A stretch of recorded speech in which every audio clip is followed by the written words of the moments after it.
очаквания и тяхната самооценка и съответно уважението, което имат към себе си.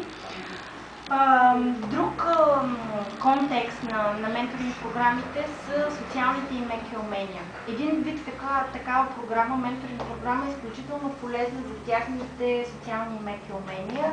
Под меки умения си има предвид, меки умения са примерно управлението на времето, работа в екип, спазване на точност на работното време, защото се оказва, че когато човек няма никакъв такъв професионален опит или дори житейски опит в професионален контекст, значи имали сме такива случаи, идва човек и казва, да, аз примерно имам завършено средно образование, имам някакви специфични технически умения, но не мога да си намеря работа.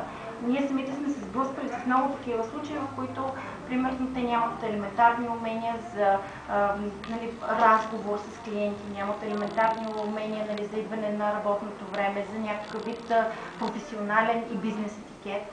Така че едно такова вид взаимодействие изключително много помага и на такъв тип умения, разбира се, социални умения.